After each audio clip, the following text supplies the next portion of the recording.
बाद इन्होंने इनकी जो लगन थी वो रंग लाई और जो एक टीचर बन गए, प्रचारक बन गए, जिलाध्यक्ष बन गए, राष्ट्रीय अध्यक्ष बन गए और अंत में 2021 में जो भारतीय योग संस्थान के प्रेसिडेंट बने, जो कि एक बहुत बड़ी उपलब्धि है। और उनकी सभी उपलब्धियों के लिए इनको योग रत्न और आचार्य पतंजलि का जो अवार्ड है उससे इनको सम्मानित किया है, जो कि एक बहुत उच्च सम्मान है।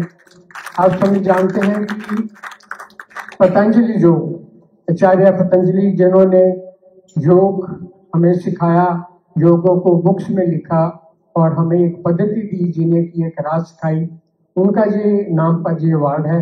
ये बहुत उच्च अवार्ड है जो इनको मिला, इनको उनसे सम्मानित किया गया, ये बहुत बड़ी बात है। और जैसा मुझे मालूम है कि इन्होंने ये निःशुल्क केंद्र चलाते हैं। इन्होंने लगभग 23 राज्यों में 4200 से ज्यादा केंद्र स्थापित किए हैं और बाहर के कंट्रियों में भी इन्होंने 60 से ज्यादा जो योग ऐसे कैंप हैं जो किए हैं और लोगों को उसके बारे में बताया है और उसके साथ जोड़ने की कोशिश की है। योग एक ऐसी चीज है जिससे हमें अवश्य लाभ मिलता है, देखते हैं तो वो भी एक योग हो जाता है। सो ये इनको बारे में छोटी सी जो इंट्रोडक्शन थी, अगर मैं बताने लग गया तो शायद मैं ही सारा समय ले लूंगा, क्योंकि हम इनसे लाभ लेना चाहते हैं। तो एक बार फिर से मैं इनका बहुत बहुत स्वागत करता हूं और इनका अभिनंदन करता हूं सभी की ओर से और इनसे प्रार्थना करता हूं कि हमें योग के बारे में ज्ञान दे, हमारा मार्गदर्शन करें कि हम योग से कैसे लाभ ले सकते हैं। तो आपका एक बार फिर से बहुत बहुत धन्यवाद और सभी से निवेदन है सहना भवतु सहनो भुनक्तु सह वीर्यं करवावहै तेजस्विनावधीतमस्तु मा विद्विषावहै। ओम शांति शांति शांति।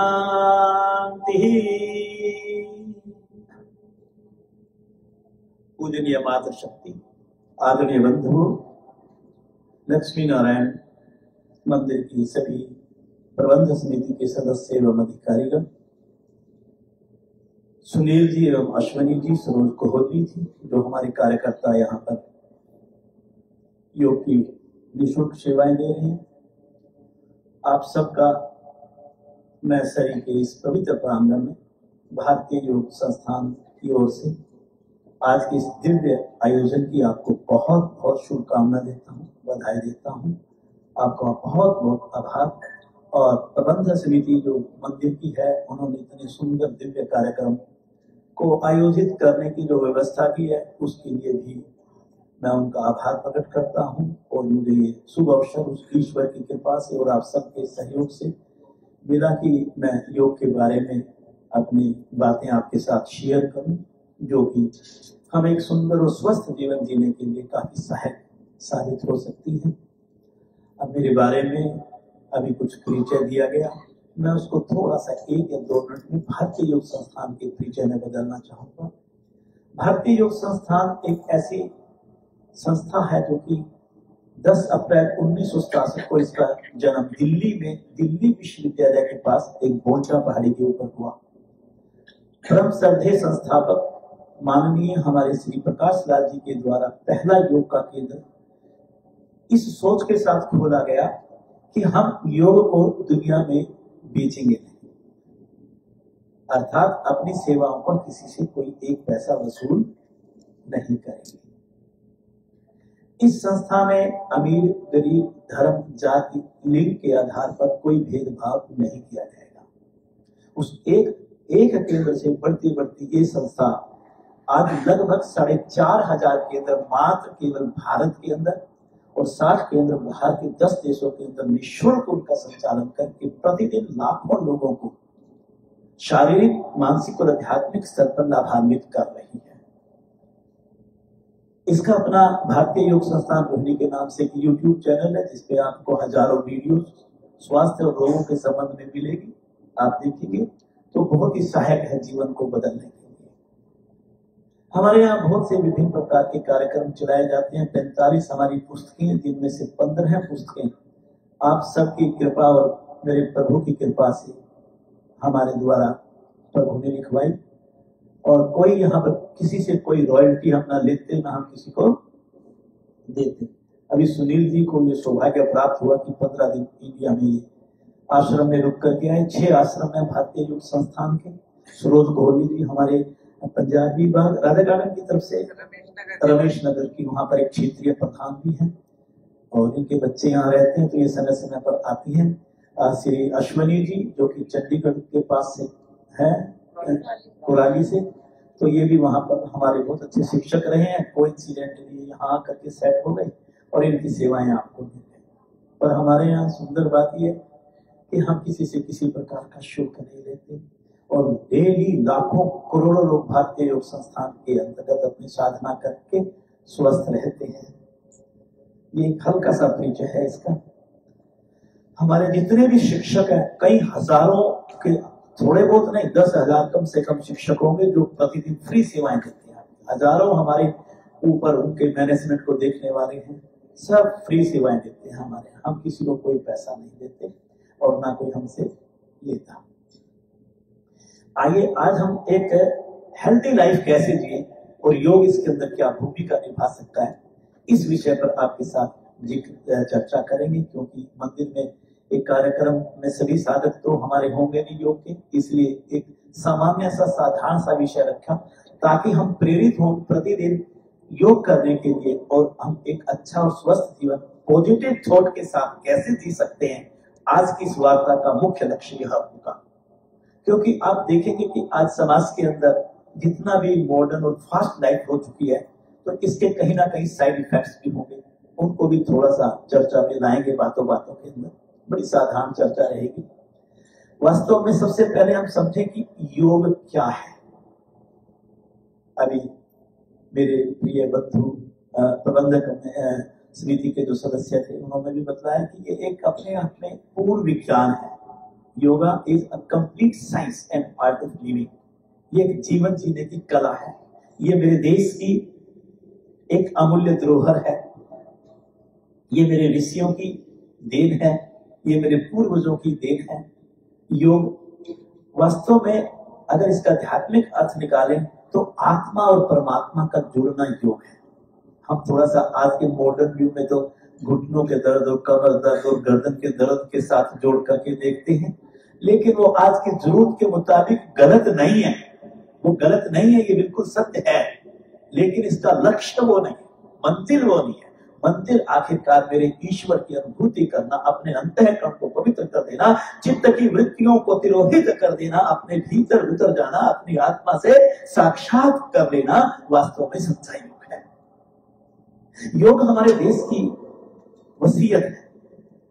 जब हम प्रतिदिन योग करते हैं, चाहे शारीरिक स्तर की बात करें, चाहे मानसिक स्तर की बात करें, चाहे आध्यात्मिक स्तर की बात करें, हमारे को हर स्तर पर इसका लाभ होता है। वास्तव में एक अनुसंधान का विषय भी है। यह हमारे देश की अत्यंत प्राचीन परंपरा है। कहते हैं कि इसके पहले आदि और प्रथम गुरु स्वयं भगवान थे। कांति सरोवर पर भगवान शिव ने पहले योग के शिक्षक बने और उन्होंने मां पार्वती को योग सिखाया। आप वेदों में चले जाइए, आप रामायण में चले जाइए, आप भागवत में चले जाइए, कोई भी शास्त्र ऐसा नहीं जो योग से अछूता और योग के विषय में ना कहते हैं। गीता के अंदर 2 सूत्र आते हैं, स्मत् योग उच्यते और योग कर्मसु कौशलम, जिसका अर्थ है जब मेरे कर्मों के अंदर कुशलता आ जाए, जब मैं अनासक्त भाव से अपने कर्म करूं, अर्थात जब एक व्यक्ति अनासक्त भाव से समर्थ बुद्धि के साथ विवेक पूर्वक अपने इस शरीर के प्रति, अपने परिवार के प्रति, समाज के प्रति, राष्ट्र के प्रति और विश्व के प्रति अपने कर्तव्यों को अपना धर्म मान करके करता है निष्काम भाव से, वह सच्चा योग है। आसन और प्राणायाम को योग समझना, इसके कद को छोटा करना है, इसके अर्थ को गलत साबित करना है। और जब हम अपने योग दर्शन में जाते हैं, महर्षि पतंजलि के योग दर्शन, जिसमें 195 सूत्र है, 4 खंड, 4 सोपान है उसके, तो समाधिपाद के प्रथम सूत्र में महर्षि पतंजलि लिखते हैं 3 सूत्र पहले, अथ योग अनुशासनम योगस्थित वृत्ति निरोधा तदा दृष्टु सब रूपे अवस्थान। ये योग का कंप्लीट अर्थ इन 3 सूत्रों के अंदर समाया है। अथ योग अनुशासनम का मतलब है अनुशासन को योग कहा गया है। अनुशासन का अर्थ क्या है? अनुशासन का अर्थ है अपने ऊपर शासन करना। लेकिन आज हम क्या करते हैं? हम शासन तो करते हैं लेकिन अपने ऊपर ना करके, बोलो, सामने वाले के ऊपर शासन करते हैं। जिस दिन मैं अपने ऊपर शासन करना सीख जाऊंगा, अर्थात ये मेरा शरीर, मेरा मन, मेरी इंद्रियां, मेरी बुद्धि जिस दिन मेरे नियंत्रण में आ जाएगी, वो सच्चा अनुशासन मेरे जीवन का होगा, उसको योग कहते हैं। योगस्थित वृत्ति निरोधा। हम सामाजिक व्यक्ति हैं, हम सांसारिक व्यक्ति हैं, हम गृहस्थी हैं, न जाने किस किस के साथ हम दिन में हमारा मेल जोल करते हैं, उसकी एक अनुभूति से हमारे भीतर एक भाव बनता है, भाव ही वृत्ति बनती है, वृत्ति ही संस्कार बनता है, और वह संस्कार मेरे चित्त के ऊपर जाकर के एक्यूमुलेट हो जाता है, संचित हो जाता है, और वही जब उसकी मुझे याद आती है, वैसा ही मैं समाज में दूसरों के साथ व्यवहार करता हूँ, वैसे ही मेरा स्वभाव बनता है, वैसे ही मेरे कर्म बनते हैं। लेकिन जब मैं योग के अंदर जाता हूं, मैं अपने इस चित्त के ऊपर जमा इन वृत्तियों को जब तिरोहित करने लगता हूं, हटाने लगता हूं, इनका निरोध करने लगता हूं, वो वास्तव में सच्चा योग है। हमारे भीतर जो संस्कार और वृत्तियां हैं, उनको हटाना योग है। और जिस दिन मेरे चित्त से ये सभी वृत्तियां हट जाएंगी, मेरा चित्त शुद्ध हो जाएगा, पवित्र हो जाएगा, निर्मल हो जाएगा, तो उस समय उस अवस्था को योग में कहा जाता है तदा दृष्टु सब रूपे अवस्था। अर्थात तब मैं दृष्टा की स्वरूप धारण कर दूंगा, और उस समय मेरा चित्त जो है वो अपने स्वरूप में स्थित हो जाएगा। और अपने चित्त को ही अपने स्वरूप में स्थित कर देना, अर्थात अपने उस परम पिता परमात्मा के साथ आत्म साक्षात कर लेना, वही सच्चा है। ये योग की छोटी सी परिभाषा आपको बताई, क्योंकि योग को आज कई बार हम गलत ढंग से प्रस्तुत करते हैं। इसका जब प्रचार किया जाता है तो उसको केवल स्थूल शरीर के साथ जोड़ करके किया जाता है। यह सत्य है कि जब तक स्थूल शरीर मेरा ठीक नहीं होगा, मुझे योग के अंदर जो अनुभूति होती है वो नहीं हो पाएगी। जिस गाड़ी का इंजन ठीक ना हो, जिस गाड़ी के टायर ठीक ना हो, तो वो गाड़ी कभी मंजिल पर पहुंचा नहीं करती। तो भी मुझे स्वस्थ करना जरूरी है। पर ये स्वस्थ होता क्या है? प्रश्न यह भी उठेगा, स्वास्थ्य क्या है? 2 शब्दों से लेकर के बनाइए, स्व जन सत। अर्थात स्व का मतलब होता है अपने में, सत का मतलब होता है स्थित हो जाना।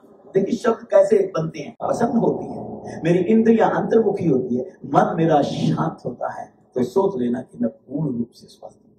केवल घुटनों में दर्द नहीं है, मैं चल फिर सकता हूं, वजन उठा सकता हूं, इसको स्वास्थ्य नहीं कहते।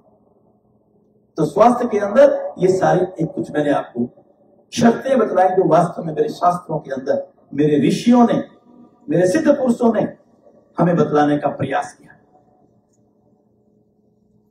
जो व्यक्ति रोगी होता है वो कहीं ना कहीं दूसरों के ऊपर भी बोझ होता है।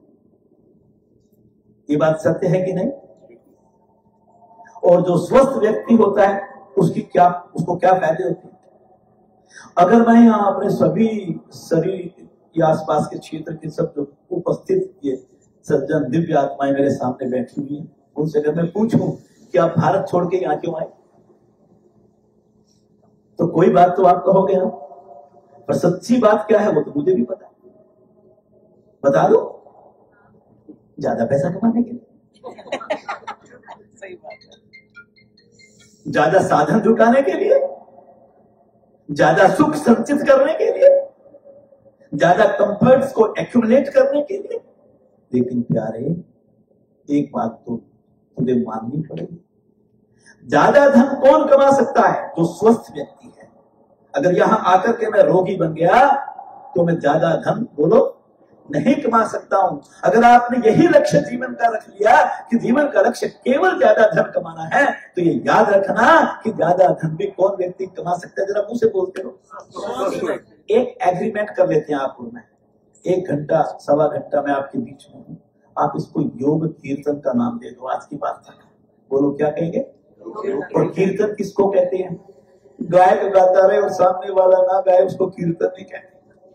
बीच बीच में जहां थोड़ा सा आनंद आए ताली बजाने, ताली बजाने से मन भी ना करे तो भी बजाते रहना। मेरा तो हौसला बढ़ता रहेगा, मैं तो मन करे तो भी बजा। धन कमा सकता है और स्वस्थ व्यक्ति ही अपने परिवार के प्रति कर्तव्यों का अपना पालन कर सकता है। स्वस्थ व्यक्ति ही समाज के प्रति अपने कर्तव्यों का पालन कर सकता है और स्वस्थ व्यक्ति ही जो धन कमा रहा है धन का सुख लूट सकता है। अगर वो बीमार हो गया तो जितना मर्जी पैसा कमा लेना प्यारे, लेकिन तू सुख बोलो पूरा किया करो। समझे बुरी तरफ भूलने की आदत है तो इसलिए मेरा कोई वाक्य अधूरा रह जाए तो आप मेरी मदद करते रहना, थोड़ी थोड़ी अच्छा लगेगा मुझे। स्वस्थ व्यक्ति ही है जो दूसरों का कल्याण कर सकता है, स्वस्थ व्यक्ति ही है जो समाज का कल्याण कर सकता है, स्वस्थ व्यक्ति है जो राष्ट्र का कल्याण कर सकता है। और आप स्वस्थ हैं कि नहीं है आपको कैसे पता चलेगा? अभी तक तो आप सिर्फ घुटनों के दर्द और कमर के दर्द को लेकर चल रहे थे, आज सारी परतें खोलेंगे बैठे। स्वस्थ व्यक्ति कौन है, कैसे पता चलेगा आप स्वस्थ है कि नहीं? 4 फैक्टर्स बता रहा हूं मैं, 4 बातें बता रहा हूं, उन चारों बातों के ऊपर अपने ऊपर प्रश्न डाल देना और आपको पता चल जाएगा स्वस्थ है कि नहीं। स्वस्थ का मतलब स्वस्थ नहीं, नंबर 1 स्वस्थ का मतलब पूर्ण स्वस्थ। स्वस्थ का मतलब आप शारीरिक दृष्टि से स्वस्थ है कि नहीं, चेक योरसेल्फ। अभी चेक नहीं कर पाओगे, उसके भी पॉइंट्स बताओ। आप मानसिक दृष्टि से स्वस्थ है कि नहीं, चेक योरसेल्फ। आप सामाजिक दृष्टि से स्वस्थ हैं कि नहीं, चेक करो। आध्यात्मिक दृष्टि से स्वस्थ हैं कि नहीं, चेक करो। मैं आपको लक्षण बतलाता हूं, आप अपने ऊपर इंप्लीमेंट करते रहना, पड़ोसी को मत बतलाना, अंदर से विश्लेषण करना, फिर जो पूर्ण स्वस्थ होगा वो खूब खुश होगा। वरना एक बात जरूर याद रख लेना, पूर्ण स्वस्थ ही ईश्वर को प्राप्त कर सकता है, पूर्ण स्वस्थ ही इस जीवन के लक्ष्य को प्राप्त कर सकता है, पूर्ण स्वस्थ ही वास्तव में इस जीवन की सार्थकता को समझ सकता है। वरना धरती पर आए ना आए, ऐसे तो बाकी जीव जंतु भी आने लग रहे हैं, हम भी आए, चले जाएंगे एक दिन अपनी ड्यूटी पूरी करके। नंबर 1 स्वस्थ व्यक्ति वो जिसके चेहरे पर चमक हो। चेक कर लेना अपना शीशे में जाकर, जिसकी आंखों में चमक हो, जिसकी त्वचा पर चमक हो, जिसकी त्वचा साफ सुथरी हो, जिसकी त्वचा चमकीली हो। ये प्रसाधन की वस्तुएं लगा करके नहीं। आप यकीन मानना, मेरी जिंदगी में कभी क्रीम नहीं लगाई, मैडम को साथ लेके आया हूं बुआ के तौर पर। जो तेल मैं सर पर लगाता हूं वही तेल मैं अपने चेहरे पर लगाता हूं। क्या काला हूं? होगा भी तो भगवान कृष्ण की भावना अपने भीतर ले आओ। जिसको रात को लेटते ही विदिन 2 मिनट्स प्रगाढ़ नींद आ जाए वो शारीरिक दृष्टि से स्वस्थ है। अगर करवटें लेते हो तो अभी आप स्वस्थ नहीं। जब आप जागते हो प्रातः का तो आप ताजगी स्फूर्ति से भरे हुए हो तो आप स्वस्थ हैं। आपका वजन सामान्य है, होना चाहिए 60 किलो, लिए बैठे 120 किलो 60 किलो का जो आपके ऊपर एक्स्ट्रा ये घूम रहे तो आप अभी स्वस्थ बोलो बोलते रहे ना। बीच में मैंने कहा आपको कोई शारीरिक कष्ट नहीं है, यहां दर्द वहां दर्द, आप बैठ गए, बैठने के बाद कभी टांग को हिला रहे हैं, कभी टांग को हिला रहे हैं, ऐसा नहीं। हम लोगों को शिविर में 16-16 घंटे 15-15 घंटे सीधा बैठना पड़ता है। सामने बैठे होता है टांग सीधी कर देते हैं तो वो भी नहीं कर पाते। अश्विनी जी ने देखा है बहुत बार।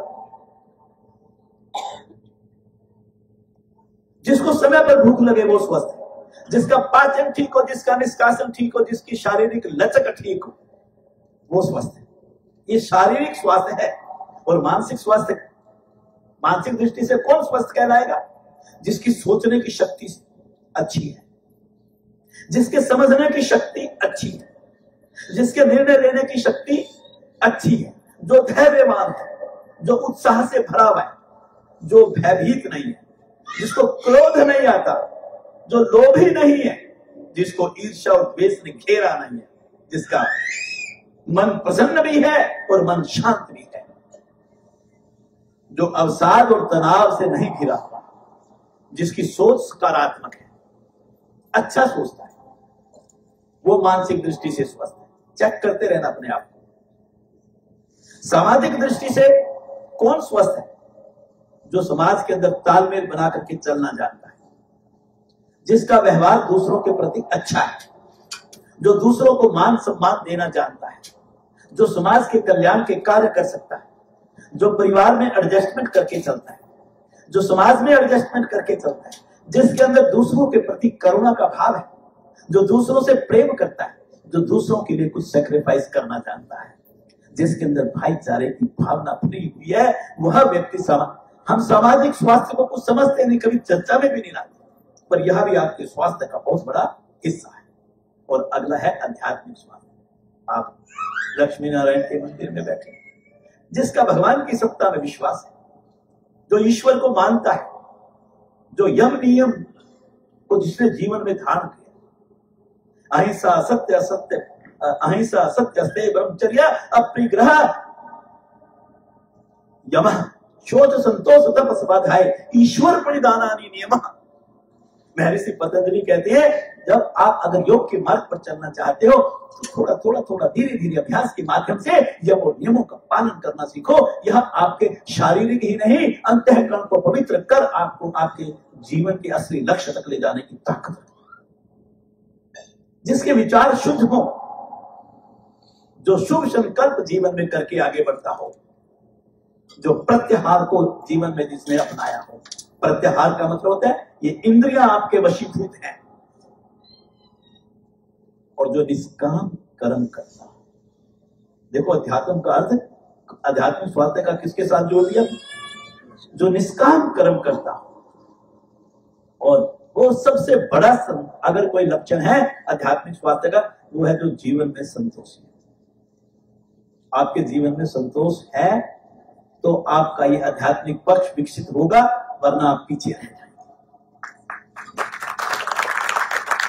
भूल गए थे, किसी ने याद दिलाया?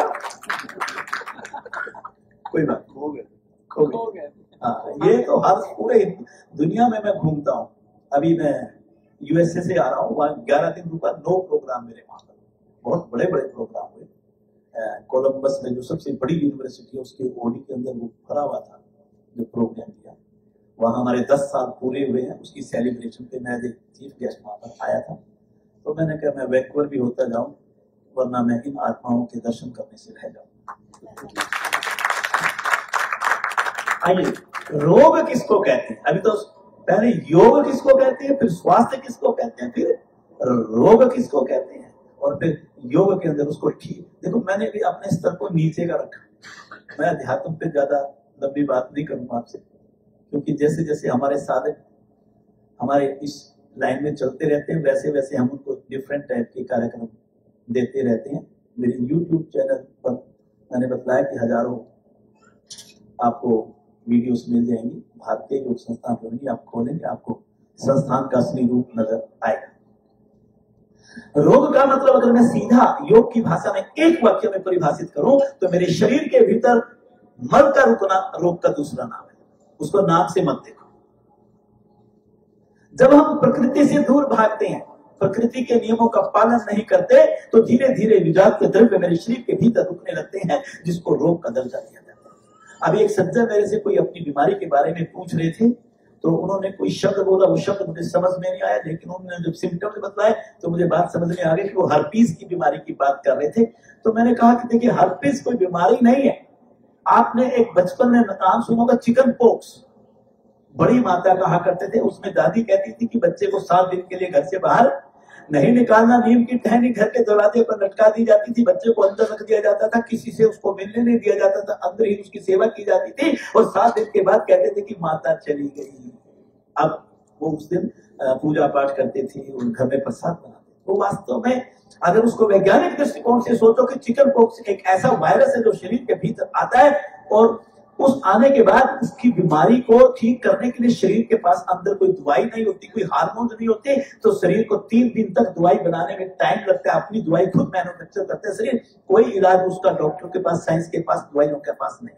शरीर अपना खुद उसका एंटीबायोटिक स्टार्ट करता है, तैयार करता है। 3 दिन तैयार करने में लगते हैं और 3 दिन फिर वो जो हार्मोन बॉडी के अंदर बनते हैं वो वायरस को मारने में लगते हैं। कितने दिन हो गए? 6 दिन। 1-2 दिन फिर उस वायरस के मरे हुए उनको सिस्टम से बाहर निकालने में लगता है। 7 दिन में माता गई, बीमारी गई। लेकिन तालियों के साथ एक सुंदर बात बता रहा हूं मैं, उस समय आपके कुछ वायरस बीच शरीर में बच जाता है और वो वायरस आपकी बॉडी के अंदर स्लीपिंग मोड पर चला जाता है। किस पे चला जाता है? और स्लीपिंग मोड में वो कई दशक तक पड़ा रहता है, 10 साल, 20 साल, 30 साल। और जब 30 साल हो जाएंगे, 40 साल हो जाएंगे, साल जोड़ दो उसमें कितने हो गए? 50 साल। अब आप बूढ़े बुढ़ापे की तरफ चल दिए, आप बीमार हुए, आपके शरीर में कोई दूसरा रोग आ गया, उसकी वजह से आपकी प्रतिरोधक शक्ति नीचे गिर जाती है, जिसको अंग्रेजी में इम्यूनिटी बोलते हैं। और जैसे ही इम्यूनिटी कमजोर होती है तो ये जो आपके चिकन पॉक्स की जो स्लीपिंग मोड पर गया वायरस, उसको पता चल जाता है कि मालिक अब कमजोर हो गया और वो दोबारा जागृत हो जाता है। और जागृत होकर के आकर आपकी त्वचा के अंदर छेद कर करके छाले के रूप में छोटी छोटी एक माला शरीर में बना देता है। या तो पेड़ों में ऐसे बनेगी, या ऐसे कमर पर बनेगी, या ऐसे बनेगी, या फेस पर ऐसे बनेगी। माला सीधी बन जाती है, उसको हर्पीस कहते हैं। ये चिकन पॉक्स का छोटा भाई है। जिसको चिकन पॉक्स होगा यंग एज में, कभी भी उसको हर्पीस हो सकता है। उसका भी कोई इलाज नहीं है। डॉक्टर आपको इंजेक्शन की दवाई देंगे केवल आपकी पेन को कम करने के लिए। आप यकीन मानिए, मैं भगवान को साक्षी बना के कह सकता हूं, वो भी आपके शरीर का ही सिस्टम आपको ठीक करता है। भगवान ने बड़ी शक्तियां दे करके भेजा है हमारे, लेकिन हम ईश्वर पर विश्वास नहीं करते, अपने लाइफ स्टाइल ठीक नहीं रखते, जिसकी वजह से हम बीमार हो जाते हैं। जब प्रतिरोधक शक्ति कमजोर हो जाती है, या पैट्रिक हार्मोन शरीर के अंदर ट्रांसफर होते हैं, या हम निष्क्रिय जीवन जीते हैं, स्ट्रेसफुल जीवन जीते हैं, या हमारा फूड और लाइफ स्टाइल ठीक नहीं होता, तो कहीं ना कहीं शरीर के अंदर न्यूनताएं आने लगती हैं और हमारा पाचन निष्कासन कमजोर पड़ने लगता है। तब हमारे शरीर के अंदर मल एक्युमुलेट होने लगता है, संचित होने लगता है, और धीरे धीरे वही मल एक ना एक दिन किसी बीमारी के रूप में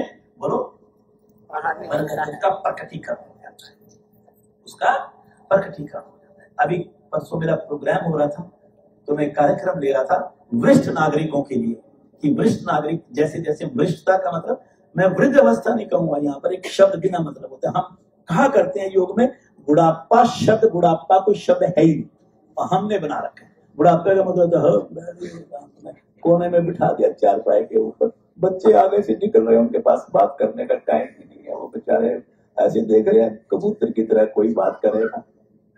हालात ये हो जाती है। ना ना ना ना, अगर मानो मुझसे, मैं अपना अनुभव बतला रहा हूं, मेरी आयु भी 70 वर्ष है, मुझसे बच्चे पूछते हैं तो मैं टाइम देता हूं मिलने का।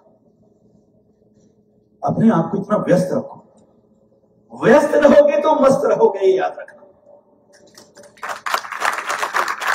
और फिर मैं पूछा करता हूं ऐसे जन समूह में सामने बैठे हुए सब ज्ञानियों से कि आप बुढ़ापा कहते हैं किसको है? किस किताब के अंदर बुढ़ापे की उम्र लिखी हुई है? मेरे पास किताब ला करके दिखाओ कि 60 साल से शुरू होता है, 65 साल से होता है, 70 साल से होता है, 80 साल से होता है। कोई किताब आज तक आप स्टूडेंट थे, आप पढ़े तो आपने कहीं बुढ़ापे की उम्र लिखी देखी तो मुझे बता दो। सरकार आपको 60 साल की उम्र में, 65 साल की उम्र में रिटायर कर देती है। 60 और 65 साल की बात तो भैया तुम सारी जिंदगी के 60 साल के अनुभव लेकर के आप तो खजाने के मालिक हो, आप उसको समाज सेवा के ऊपर लगा दो ना। आप क्यों बूढ़ा समझते हो अपने आप? अगर आप 80 और 85 और 90 साल के होकर के, मैं बात कहा करता हूं, आप खुद उठ करके अपना एक गिलास पानी पी लो और अपने ग्रैंडसन को कहिए बेटा तुम पढ़ाई कर लो, तुम्हारे पास टाइम नहीं है, पानी तुम भी पी लो। कितनी बढ़िया जिंदगी हो जाएगी। डिपेंडेंट जिंदगी नहीं जीनी चाहिए। और बुढ़ापे की उम्र कहां से शुरू होती है ये आप नोट कर लेना। जब आप अपना काम करने लायक ना रहो, आप बूढ़े हो। 40 और 45 साल की उम्र में आप आलस्य करते हो, आप काम कर नहीं पाते हो, आपका शरीर आपका साथ नहीं दे रहा है, आपकी क्षमता काम करने की गिर गई, आपके चेहरे पर रिंकल पड़ने शुरू हो गए, आपका डाइजेशन वीक हो गया, आपका एक्सक्रीशन सिस्टम वीक हो गया, आपका ऑक्सीजन इनटेक कैपेसिटी गिर गई, आपके काम करने के अंदर वो इतनी हिम्मत नहीं है आपके अंदर, आपको रात को नींद अच्छी नहीं आती, बीमारियों का घर शरीर को बना गया, चाहे उम्र 40 साल हो, चाहे 60 साल हो, 80 साल हो, बूढ़े हो गए। लेकिन एक बात याद रखना, अगर जिंदगी में बूढ़ा नहीं होना चाहते, आखिरी सांस तक आप स्वस्थ जीवन जीना चाहते हो, मैंने बुढ़ापे की बात बता, बीमारियों से घिर करके जीना बुढ़ापा है। और सेल्फ डिपेंडेंट रहना शारीरिक और मानसिक दृष्टिकोण से अलग ही अनुभूति होती है, अलग ही अनुभूति होती है, उससे बढ़िया कोई रास्ता नहीं। अब उसमें क्या करें हम कि चाहे उम्र 80 साल हो जाए, चाहे 90 साल हो, लेकिन बुढ़ापे की फीलिंग जीवन में कभी बोलो क्या करें? लाइफ स्टाइल ही तो है, अपनी सोच को बदलना है जी।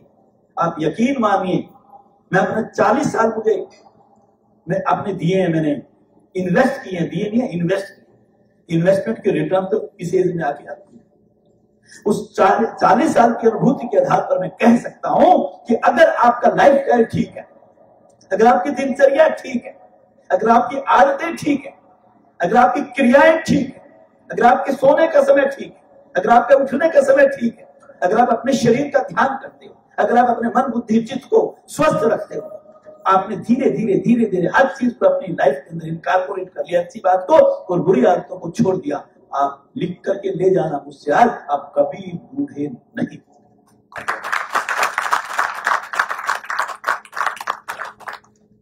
नंबर 1 टिप नंबर 1, मुझे पता है वो आप नहीं करते होंगे मैक्सिमम, लेकिन बतलाऊंगा जरूर ताकि आप परिचित तो हो जाएं आज।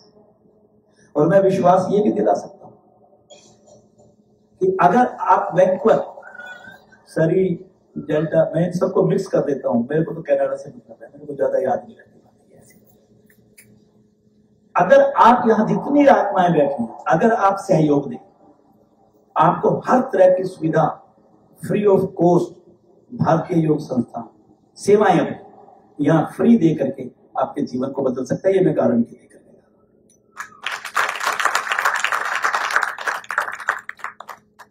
सबसे पहले शुद्धि क्रियाएं।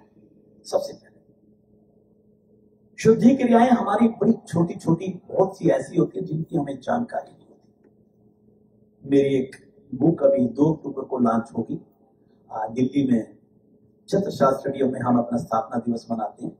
आप देखेंगे साधना टेलीविजन आजकल तो यूट्यूब पे भी सब चालू हो जाता है। सुबह 6 बजे से 8 बजे तक होगा और मैं जो बोलना शुरू करता हूँ लगभग 6:30 6:35 के आसपास 6:40 के आसपास बोलना शुरू करता हूँ। मेरा हर साल वहां से 5 मिनट का 50 मिनट का एक लेक्चर होता है पब्लिक को। तो वहां मेरी एक बुक लॉन्च होगी। बुक का नाम ही वो योग गंगा प्रथम खंड शुद्धि क्रियाओं पर, सठ विज्ञान के ऊपर आधारित। वैसे हमारी और बहुत सी बुक्स हैं, वो अपने ज्यादा कंप्लीट जानकारी, छोटी छोटी बातें, जैसे मान लिया आप अपनी हियरिंग कैपेसिटी को हमेशा के लिए अच्छा रखना चाहते हैं, किसी डॉक्टर के पास ना जाना पड़े, आप समय से पहले, चाहे उम्र आपकी 30 साल है, चाहे 40 साल है, चाहे 50 साल है, आप सुबह नहाते हैं बाथरूम में, आप सब कुछ काम करते हैं, कुछ नहीं करना। आपने रिंग फिंगर के ऊपर इंडेक्स फिंगर चढ़ानी। देखिए मेरी कहते चढ़ गई, रिंग फिंगर, नाखून नहीं बड़े होने चाहिए, ये बात याद रखना, सबसे पहली शर्त है। देखिए मेरी दोनों हाथों की रिंग फिंगर के ऊपर मैंने इंडेक्स फिंगर रखी और रखने के बाद इसको कान में डालना है। कान में डालने के बाद इसको रोटेट करना है आपको 10 से 12 बार। ये इससे क्या है, मेरा ब्लड का सर्कुलेशन बढ़िया बन जाएगा इस एरिया में और मेरी जो नर्व्स मेरी ब्रेन को मैसेज देती हैं वो बढ़िया काम करेंगे। और देखिए आप ये कान आप होल्ड करो अपने अपने कान। याद है बचपन में टीचर जो हिंदुस्तान में पढ़े हैं वो कहते थे पकड़ो इसको और खींचो इसको पकड़ के। पहले मास्टर खींचता था, आप खुद खींचो, खूब 10 बार ये खींचना है, फिर बीच से पकड़ो, खींचो। छोटी छोटी बातें तो आपको समझाई दी, फिर ऊपर से पकड़ो, उसको मोड़ो सीधा करो, मोड़ो सीधा करो, मोड़ो सीधा करो, मोड़ो सीधा करो। फिर यहां हाथ रखो और इसको रब करो। फिर ये 2 उंगलियां यहां रखो और इसको ऊपर नीचे 20 बार 10 बार 15 बार ऐसे घुमाओ। फिर दोनों हाथ यहां रखो, 10 बार ऐसे घुमाओ। गर्दन पर नहीं, कान के नीचे, कान के नीचे। यहां पर हमारी ग्लैंड्स भी है, सालिवा ग्लैंड्स, ठीक कान के नीचे, जिन्होंने साइंस पढ़ी है तो वो भी आपकी एक्टिवेट हो जाए। केवल इतनी क्रिया, मुश्किल से ये 30 35 40 सेकंड में सारा काम हो जाता है। आप करो ना इसको। एक छोटी सी बात बताई मैंने, सुबह उठ करके आप इस हथेली पर, दाई हथेली पर लगभग 20 ml पानी रखो, सेंटर में डालो और यहाँ पर 15 बार आप 1 2 3 4 5 6 7 8 9 10 11 12 13 14 बस ये काम। ब्रह्म रंध्र धोती, क्या बोलते हैं इसको? आपके ब्रेन की कैपिलरीज, आपका न्यूरॉन्स, आपका ग्लैंडुलर सिस्टम, आपका ब्लड सर्कुलेटरी सिस्टम, आपके ब्रेन की सभी फैकल्टीज, मानो कि उन सबको मसाज दे दिया। कभी माइग्रेन नहीं होगा, सर दर्द नहीं होगा, रात को नींद अच्छी आएगी, सोचने समझने की शक्ति बढ़िया होगी, सारे विभाग आपके मस्तिष्क के बहुत बढ़िया बनेंगे।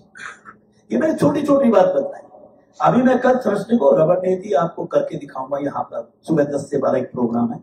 जो सीखना चाहेंगे वो अपनी लिस्ट यहाँ पर सुनील जी को, या खड़े हो ना सुनील जी, आप भी खड़े हो, आप इनको अपना नाम लिखवा सकते हैं, वो तैयार होकर के आ सकते हैं। रबड़ नेती में लेके आया हूँ इंडिया से, उनको मैं सिखा सकता हूँ। एक जल नेती बहुत आसान है, इधर से पानी लिया, इधर से निकाल दिया, इधर से लिया, इधर से निकाल दिया। बड़ी छोटी छोटी क्रियाएं हैं। बादाम रोगन की 2-2 बूंद हर रोज रात को नासिका में, अगर आप नहीं रात को डाल सकते तो सुबह बाथरूम में जब नहाते हो बाएं हाथ के थैली में 5-7-10 बूंद की तेल रखो और आपने की इंडेक्स फिंगर डिप करी और नाक में डालिए, 5-5 दफा दोनों तरफ से निकाल दिया। आपका नजर पैसेज आपका बहुत बढ़िया रहेगा। आप कभी साइनसाइटिस के पेशेंट्स नहीं होंगे। जो हमारा ये वैंकूवर या ये यूएसए का जिस एरिया में मैं आया हूँ, यहाँ पर कहते हैं सर्दी थोड़ी ज्यादा होती है, तो साइनस जो साइनसिस होते हैं हमारे, वो हमारे नजर पैसेज के साथ सीधे जुड़े होते हैं। जो हमारा म्यूकस वाला भाग होता है, जब वहां जमा होने लगता है, परतें जम जाती हैं, तो ऑक्सीजन का आवागमन वहां पर रुक जाता है, जो कि फिर धीरे धीरे वो सड़ने लगता है वो म्यूकस वहां पर, जिसको साइनसाइटिस की बीमारी है, संक्रमण हो जाता है हमारे शरीर में। तो उससे आंखों की रोशनी कमजोर हो जाना, माथे में दर्द हो जाना, कान में दर्द हो जाना, गले में दर्द हो जाना, और आपका बार बार सांस रुकना, सांस लेने में तकलीफ होना, या नजला, जुकाम, खांसी ऐसी बार बार रिपीट होना, इन सब का इलाज केवल कपालभाति प्राणायाम करते रहो। 2-2 बूंद ये डालते रहो। आप जल नेती और रबड़ नेती और सूत्र नेती में से कोई एक चीज को पकड़ लो, हर रोज बाथरूम में करो। आप यकीन मानना, मुश्किल से 30-30 सेकंड की 1-1 मिनट की क्रियाएं हैं ये। इससे आपका, कभी आपको कॉन्स्टिपेशन हो गया, मेडिसिन पे मत जाओ, आप घर में एक अनीमा पोट रखो। मैं लेकर के नहीं आया, पर इंडिया में अवेलेबल है, कोई जाता है, आप इसमें से यहाँ बहुत जाते हैं। सरोज जी 6 महीने यहाँ रहती है, 6 महीने दिल्ली में रहती है, और वरना हम उसको यहाँ भेज सकते हैं, कोई दिक्कत नहीं है। बड़ा सिंपल, इतना तो आप ले सकते हैं, $2, $3, $4 की चीज, क्या दिक्कत है आपको? अपने स्वास्थ्य के ऊपर इतना पैसा तो स्पेंड करना चाहिए। और मेरी उसमें वीडियो के अंदर सारा पड़ा है, उसको विधि कैसे, बस्ती क्रिया कैसे करनी चाहिए, अनीमा कैसे किया जाता है, सन प्रक्षालन कैसे किया जाता है, वहनीसार धोती कैसे की जाती है। वहनीसार धोती इस समय नहीं की जाती है, मॉर्निंग में कल 10 बजे कहूंगा तो मैं बिना नाश्ते के आ जाऊंगा, और मैं आपको करके दिखाऊंगा कैसे पेट को हिलाया जाता है, दाएं बाएं गोलाई के अंदर, आपका ऊपर नीचे अंदर बाहर, तो सारे पेट की मसाज, सारे ऑर्गन्स की मसाज आपकी हो जाएगी। आपका डाइजेशन स्ट्रॉन्ग होगा, आपका एक्सक्रीशन स्ट्रॉन्ग होगा। ऐसी छोटी छोटी बहुत सी शुद्धि क्रियाएं, जिनमें से जो शुद्धि क्रियाएं आपके शरीर पर आपकी जरूरत के मुताबिक फिट बैठती है, आप उनको डेली 10 मिनट, 8 मिनट, 12 मिनट आप अपने शरीर को देना शुरू कर दो, आपका शरीर बहुत बढ़िया बनेगा। जो डेमो देने वाले हैं उनको बुलाओगे जरा, डेमो देने वाले कौन कौन है? डेमो देने वाले तेजी से आ जाओ। दोबारा बोल देता हूं, रीढ़, जोड़ और पेट वाला भाग। पेट से डाइजेशन और एक्सक्रीशन बढ़िया हो जाएगा। रीढ़ से आपका उठना बैठना, चलना, घूमना, दौड़ना, ये सब ठीक रहेगा। और जोड़ों से चला, आप अपने हाथ पैरों को, घुटनों को चलाते रहोगे। अगर ये चीज ठीक होगी तो आपसे बड़ा कोई अमीर नहीं है। हम नोटों से अमीर बनना चाहते हैं। शरीर से अमीर बनो, मन से अमीर बनो, बुद्धि से अमीर बनो, कर्मों से अमीर बनो, विचारों से अमीर बनो, और अपने स्वभाव से अमीर बनो, तो आप सबसे बड़े अमीर, सबसे बड़े अमीर। नकली अमीरी में कुछ नहीं रखा जी। जिस दिन जाएंगे धरती से, जो मेरा अनुभव है, आपका कोई दूसरा हो तो जरूर शेयर कर लेना। सबका सब धरा धराया रह जाएगा। आप करोड़पति हो या अरबपति हो, कुछ भी साथ जाने वाला नहीं है। इतना टाइम नहीं होगा कि $10 उठा के जेब में डालू, ऊपर जाके नाश्ता होगा क्या समय? आप करके देख लेना उस टाइम, और यहाँ कहीं और कोई करके गया हो साथ में तो वो भी बता देना ना। देखिए, रीढ़ के लिए मैं आपको 2-3 आसन बताऊंगा। सबसे पहले ताड़ासन। आप बस करते रहना, विधि नहीं बतलाऊंगा। ताड़ासन में देखिए शरीर को कैसे ऊपर खींचा, एड़ियां उठा करके, इसमें मेरी रीढ़ की वर्टेब्रास के अंदर थोड़ा गैप बनेगा, और जब ये वापस आएंगे तो वर्टेब्रास आपस में टच करेंगे और वहां के बीच के डिस्क को दबाएंगे। ये बहुत सुंदर है। आइए वापस, अब ये उसके बाद पीछे जाना, एक ये करेंगे अर्ध चक्र आसन, हाफ व्हील पोज। पीछे घुटने रख दिए या अंगूठे रख दिए, मिला दिए रीढ़ के निचले हिस्से में, पहले गर्दन को पीछे मुड़ा और ये श्वास भर के देखिए पीछे की तरफ मुड़े। इसमें क्या किया, रीढ़ पीछे चली गई और पीछे की तरफ से हमारे सिरे जो है ना रीढ़ गोटियों के मिल जाएंगे और आगे से खुल जाएंगे। अब आइए फिर वापस, अब थोड़ा सा पाद हस्तासन में जाइए, दोनों हाथ नीचे चले जाएंगे, सूर्य नमस्कार की तीसरी स्थिति। हाँ बस करते हो, आगे झुकना है बस। ये देखिए इसका विपरीत, लेकिन ये कमर दर्द वालों को ये पोज नहीं करना चाहिए, ये भी ध्यान रखना। मैंने रीढ़ को ऊपर की तरफ खींचा, वापस लाया, पीछे खींचा, आगे खींचा, आगे वापस। आप देखिए दाएं बाएं की तरफ करेंगे। ये एक हमारा यहां पर होता है त्रिकोणासन, त्रिकोणासन। ये देखिए ये कर रहे हैं, दाएं ओर चले गए हमारी, हाँ ये बहुत बढ़िया। इसको बोलते हैं लेफ्ट और राइट रीढ़ को झुकाना। अब इसकी विपरीत दिशा में कर दो।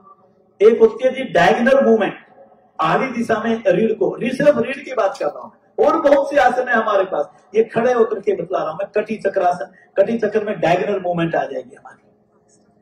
आपको क्या चाहिए, आपने रीढ़ को ऊपर नीचे दाएं बाएं आगे पीछे आड़ी दिशा सारी दिशा में घुमा दिया। आपकी गोटियां स्वस्थ, आपकी रीढ़ की गोटियों के साथ डिस्क बढ़िया, वहां से निकलने वाला आ जाइए वापस, बैठ जाइए आप, यहीं पर बैठ जाओ। उसके बाद रीढ़ से निकलने वाली आपकी रूट नर्व स्वस्थ, आपकी वहां की मांसपेशियां स्वस्थ, आपकी वहां के अस्थि बंधन जिनको लिगामेंट्स कहते हैं वो स्वस्थ, आपका ब्लड का सर्कुलेशन स्वस्थ। आपके रीढ़ के अंदर एक विशेष स्पाइनल फ्लूइड होता है जो कि रीढ़ की गोटियों का पोषण करता है, वो आपका अच्छा क्वालिटेटिवली एंड क्वांटिटेटिवली दोनों में बैलेंस बना देगा। जब आपके स्पाइनल फ्लूइड की क्वालिटी और क्वांटिटी ठीक होगी तो कभी रीढ़ में दोष आने की संभावना आपकी खत्म हो जाएगी, फिर आपको सर्जरी करवाने की जरूरत नहीं पड़ेगी।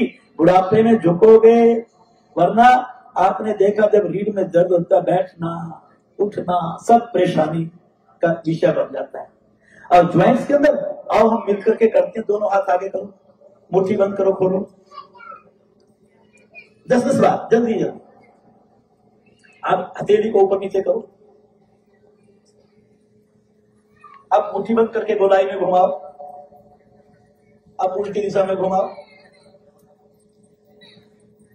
दोनों उंगलियों में लाकर के ऐसे करो, सीधा करो, फिर वापस करो, ऐसे करो, फिर ऐसे करो, सीधा करो, ऐसे करो। 15 से 20 दफा ऐसे कर दिया। आइए दोनों हाथों में ऐसे करके अब इसको घुमाओ, ऐसे गिनती से 5 बार घुमाओ, 5 बार उल्टी दिशा में घुमा दो, वापिस आओ।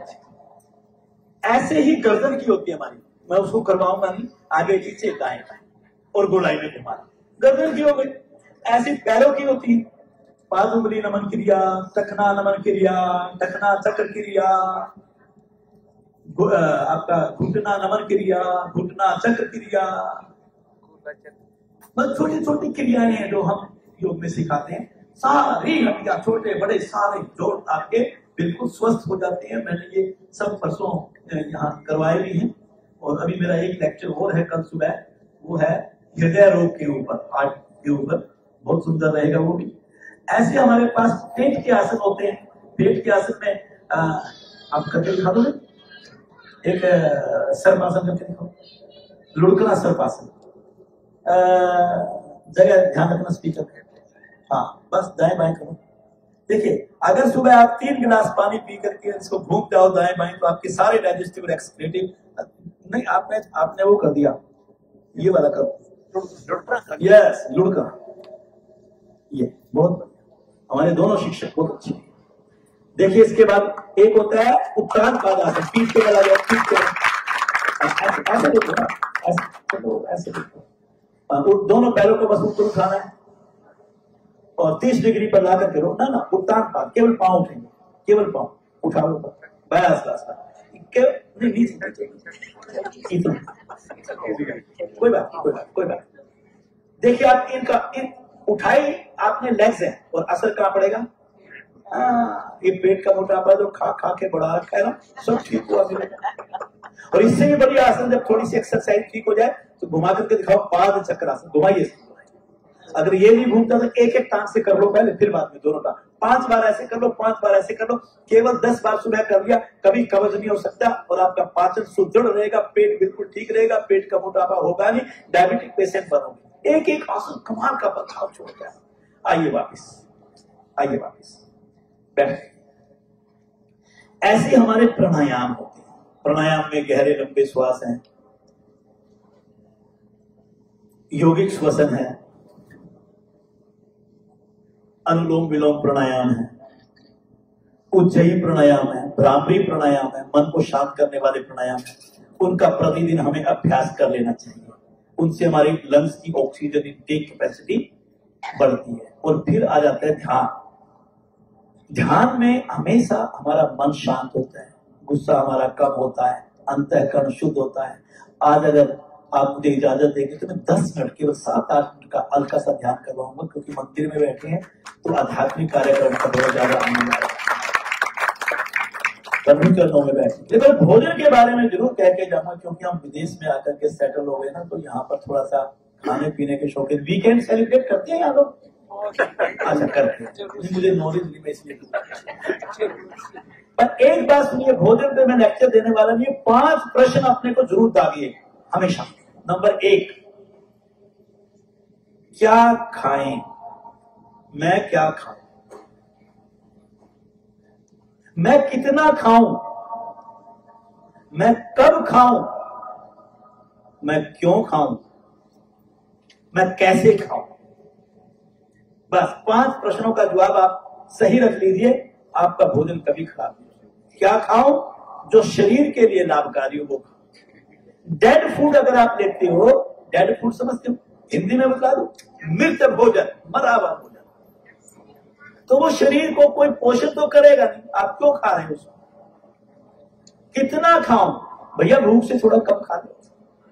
अगर मिक्सी समझते हो, मिक्सी जिसमें चटनी बनाते हैं, अगर सारा सामान मिक्सी में ऊपर नेक तक भर दो और फिर मिक्सी चलाओ तो मिक्सी चलेगी नहीं, घूम घूम करेगी, पर चटनी बोलो। जब चटनी वहां नहीं बन सकती तो अंदर कैसे बनेगी भैया? तो थोड़ा 1/4 उसमें पानी के लिए जगह थोड़ा 1/4 हवा के लिए, आधा ही भरो। हम क्या करते हैं, लोग बस कितना भर देते हैं बोल दो ऊपर। कब खाओ? जब भूख लगे तब खाओ। एक टाइम भूख नहीं तो खाना छोड़ दे, क्या फर्क पड़ता है? और समय पर भी खाओ। सायंकालीन भोजन 7 बजे से पहले खाओ, ये नियम है। क्यों खाओ? स्वस्थ रहने के लिए खाओ, निरोग रहने के लिए खाओ, बलवान रहने के लिए खाओ। और कैसे खाओ? भगवान का प्रसाद समझ के खाओ। चबा के खाओ। और जिस दिन तो भगवान का, जब आपके सामने भोजन आ जाता है, एक काम तो जरूर कर दो। मुझे फक्र है अपने सरी, वैंकूवर और ये आपका डेल्टा, जो भी आसपास के सिटीज हैं वहां के, जिनसे भी मैं मिला, कि मैं आपको वाकई मन से शुभकामना देता हूँ और आपका आभार भी प्रकट करता हूँ कि आपने मेरे भारत की संस्कृति को यहाँ संभाल के रखा है। मैं इस वातावरण में वाकई ये मुझे, हमें फक्र होना चाहिए आपके ऊपर कि इससे मुझे बड़ी खुशी मिलती है। बात मैं यूएस से भी कह के यहाँ भी शेयर कर रहा हूँ कि ये संस्थान, भारतीय योग संस्थान, भारत की संस्कृति और सभ्यता की संरक्षण और संवर्धन के कार्य में लगा है, योग सिखाने में नहीं लगा। योग तो साधन है, क्योंकि योग से बड़ा धरती पर कोई साधन हो नहीं सकता। और जिसने योग जीवन में अपना लिया वो कभी गलत राह पर चल नहीं सकता, वो कभी गलत राह पर चल नहीं सकता। तो आप अच्छे हैं, इसलिए आप इसको अपनाएं जीवन में। क्यों? अगर मैं कंक्लूड करूं इस लेक्चर को ध्यान से पहले, क्यों? क्योंकि योग से आप सच मानिए शारीरिक, मानसिक, सामाजिक और आध्यात्मिक तीनों स्तरों पर लाभ होता है। आपका पाचन सुदृढ़ बनता है, आपका निष्कासन सहज बनता है, आपकी हड्डियों का पोषण अच्छा बनता है, आपके जोड़ लचकदार बनते हैं, आपके शरीर का बॉडी में ब्लड सर्कुलेशन बहुत अच्छा बनता है, आपके लंग्स की ऑक्सीजन इनटेक कैपेसिटी। मैं आपको एक आंकड़ा देके जा रहा हूँ, ध्यान रखना। 25 साल तक आपके लंग्स 100% कैपेसिटी में काम करते हैं। और एक आंकड़ा और दे रहा हूं, 25 साल के बाद 1% पर ईयर के हिसाब से डिक्लाइन होना शुरू हो जाता है। अगर मेरी उम्र 75 साल है तो 25 साल तक तो कुछ नहीं हुआ। अगले 50 साल तक 1% भी अगर मेरी इनटेक कैपेसिटी ऑक्सीजन की कम होगी तो 50% तो गई। तो मेरे फेफड़े कितने परसेंट पे काम कर रहे हैं? 50। अगर मैं अल्कोहल यूज करता हूं, अगर मैं धूम्रपान करता हूं, अगर मेरा भोजन ठीक नहीं है, अगर मेरी आदतें ठीक नहीं है, अगर मैं निष्क्रिय जीवन जीता हूं, अगर मैं लेट उठता हूं, योगाभ्यास नहीं करता, तो आप यकीन मानना ये डिक्लाइनिंग रेट 1% से बढ़कर के 1.5 2% होगा फिर तो राम राम। और 1 और 1.5% होगा तो 10 और 15 20% पर आपके फेफड़े काम कर रहे होंगे तो आपके बाकी लंग्स का पोषण ठीक नहीं हो पाएगा। आप न जाने कितनी बीमारियों से पीड़ित होकर के खुद तो परेशान होगा और साथ में परिवार वालों को भी परेशान करोगे। क्या बुढ़ापा है भैया, क्या सोच है ये? तो ऑक्सीजन इनटेक कैपेसिटी, जिसका भोजन ठीक होता है, लाइफस्टाइल ठीक होता है, जो प्रतिदिन योगाभ्यास करता है, उसकी ऑक्सीजन इनटेक कैपेसिटी 1% डिक्रीज ना होकर के 0.5% होगी तो आप 75 साल की उम्र में भी 75% आपके फेफड़े काम कर रहे होंगे। तो अगले 25 साल आप आराम से जी पाओगे, शतक बना के धरती से जाओगे, भगवान को भी प्यारे रखोगे। आपकी बॉडी के जो ग्लैंडुलर सिस्टम है, जिसको हम ग्रंथि संस्थान कहते हैं, उससे निकलने वाले स्राव जो है ना आपके गुणात्मक होंगे, सही मात्रा में होंगे। और जब वो सही मात्रा में होंगे, सही गुणात्मक होंगे, तो आपके शरीर में कोई रोग नहीं आ सकता। नर्वस सिस्टम बॉडी का सही होना चाहिए। उम्र जो मर्जी हो, सोचने समझने का निर्णय नर्वस सिस्टम को लेना होता है। आपका नर्वस सिस्टम बड़ा सशक्त बना रहता है जब आप प्रतिदिन योगाभ्यास करते हो। आपकी इम्यूनिटी बहुत सुंदर बनी जाती है। छोटी मोटी बीमारी के लिए आपको डॉक्टर की शरण या दवाइयों की शरण में जाने की जरूरत नहीं। बॉडी अपने आप एडजस्ट कर आपको ठीक कर देगी। कभी नजला जुकाम हो जाए ना, आप यकीन माना, मैं जब से पैदा हुआ मैं मंदिर में बैठ के कर, मैंने आज तक नजले और जुकाम की तो कम से कम दवाई नहीं खाई पूरी लाइफ। और जब भी नजला जुकाम हो जाए तो एक काम जरूर करो, सुबह उठ करके 5 दिन लगभग इसका ड्यूरेशन मान करके चलो, सुबह उठ करके 3 बार हाथ जोड़ करके भगवान का धन्यवाद करो, हे प्रभु तू कैसा तू कृपा मुझ पर बरसाता है कि जो मुझे नजला और जुकाम। क्यों? क्योंकि नजले और जुकाम का मतलब केवल इतना सा है कि आपके शरीर के अंदर किसी वायरस ने अटैक किया और वो वायरस आपके इम्यून सिस्टम के साथ लड़ाई कर रहा है, जिससे कि आपके पास WBC ज्यादा बन रहा है और आपका म्यूकस बन रहा है। म्यूकस उस वायरस को मार करके बाहर निकाल के काम कर रहा है, आपका शरीर स्वस्थ और अच्छा बनेगा। हम क्या करते हैं, पैसे की ताकत में जाकर के सीधा दवाई खाना शुरू कर देते हैं और वो म्यूकस सूख करके अंदर चिपक जाता है और चिपकने के बाद फिर भविष्य के अंदर वो दूसरी बीमारियों का कारण। आप गर्म पानी पीजिए थोड़ा सा और नमक के पानी के ल्यूकवार्म वाटर के गरारे कीजिए। आप थोड़ी ठंडी चीजें छोड़ दीजिए, आपका ऐसी 3-4-5 दिन चलने दीजिए, इसको बीमारी को बाहर निकलने दीजिए। क्यों अंदर स्टोर कर रहे हो कि रखने की चीज है? कपालभाति बनाया, जलने थी, रबड़ने थी, सुतने थी, करने के बाद आपका नजर पैसा एकदम ठीक रहता है। आपकी याददाश्त शक्ति बढ़ती है जब आप प्रतिदिन योगाभ्यास करते हैं। तनाव, अवसाद, अनिद्रा, मूर्छा, मानसिक रोग, इन सब का सीधा इलाज योग के अंदर है और आप लंबी और स्वस्थ जीवन जीते हो, दीर्घायु। भाई आपको भगवान ने 100 साल की उम्र देकर के भेजा, आप बीमारियों से पीड़ित होकर के 60 साल की उम्र में वापस चले जाते हो। 40 साल का हिसाब कौन देगा ऊपर जाके? काम तो पूरा करके आना था भाई, काम पकड़ के फिर वापस भेजेंगे आपको। एक छोटा सा 1 मिनट का दृष्टांत सुना। एक संत थे, उन्होंने बचपन से ही सन्यासी जीवन जीने का फैसला कर लिया और एक निर्णय लिया कि मैं भगवान को पाऊंगा और स्वर्ग लोक में जाऊंगा। कहां जाऊंगा? और सारी उम्र परिवार से दूर और एक कुटिया में रहे, सोते भगवान का नाम, जागते भगवान का नाम, खाते भगवान का नाम। अब भगवान का नाम लेते लेते पूरी जिंदगी उनकी गुजर गई। किसी ने 2 रोटी दी तो खा ली, नहीं तो गुजर यूं ही कर ली, पर भगवान का नाम जपते रहे। किस लालच में? बोलो कहां जाना है? स्वर्ग में जाना है। तो ऊपर जब उसका समय तो सबका पूरा होना है, जब उनका समय पूरा हो गया तो यमराज ने कहा कि देखो उनको दूध को भेजना है यमराज को नीचे, तो उनको नीचे भेजा, जाओ उनको दिव्य आत्मा है, उनको घसीट के नहीं लाना, उनको थोड़ा सम्मान के साथ। और व्रत ले गए वाइट यमराज और जाकर के नमन किया कि प्रभु टाइम हो गया। संत खुश हुए कि रथ आया है, स्वर्ग को मिलेगा, और उनको रथ में बिठा करके ऊपर ले गए। और लेने के बाद और वहां जब आगे मुनीम जी बैठे थे, उन्होंने खाता खोला खाता खोला तो 2 बार 3 बार संत को देखा कि दिव्य आत्मा है, और पर वहां क्या लिखा था, वापिस जाओ धरती पर। और उनको आदेश हुआ कि तुम्हें वापिस जाना पड़ेगा धरती पर। और जब कहा कि वापिस धरती पर जाना पड़ेगा, उनका बीपी 120 से 220 सीधा। उनका आपको पता है मैं कौन?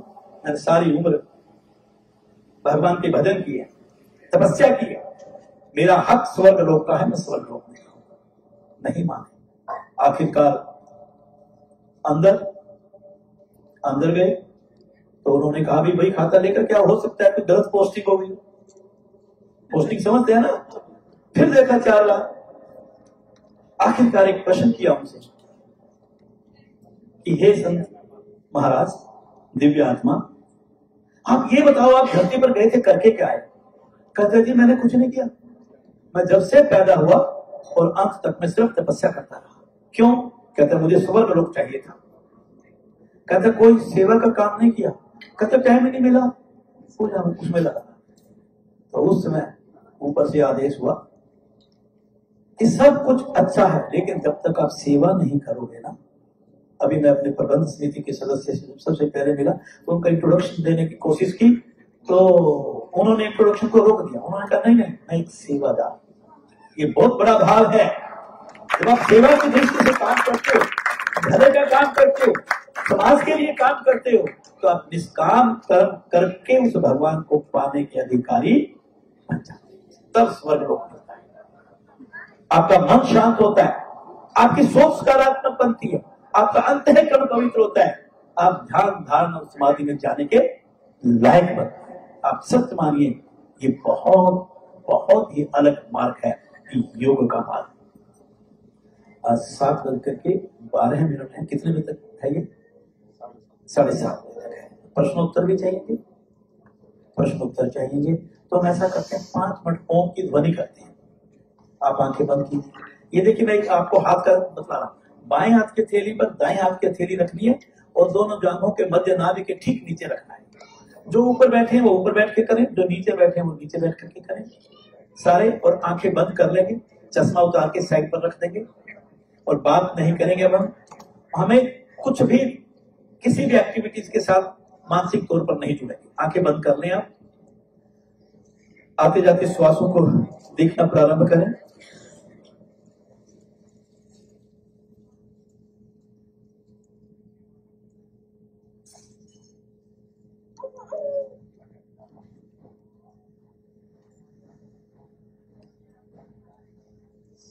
कुछ लाइनें बोली जाएंगी, उन पर चिंतन करते जाएं। मानव जीवन बहुत दुर्लभ है, बहुत योनियों के बाद मिलता है। अतः हमें संसार में अपने जीवन को अच्छी तरह जीना चाहिए, लेकिन इसमें लिप्त नहीं होना चाहिए। ऐसा जीवन हम ध्यान द्वारा जी सकते हैं। ध्यान में हम अपने भीतर जाकर के अपने प्रभु से आत्मसात होते हैं।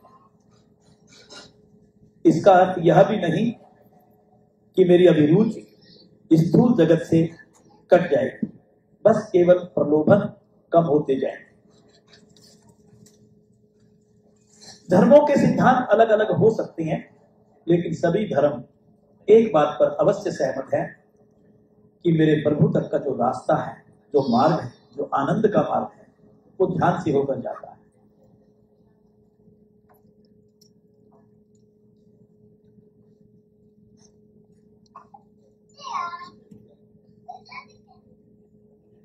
अपने कर्तापन के अभिमान को धीरे धीरे कम करें। मैं करता नहीं हूं, मैं दृष्टा हूं। कर्ता मात्र मेरा ईश्वर है, मेरे प्रभु। जब हम सांसारिक जीवन जीते हैं तो हमारा परिचय मात्र इस स्थूल शरीर से रहता है,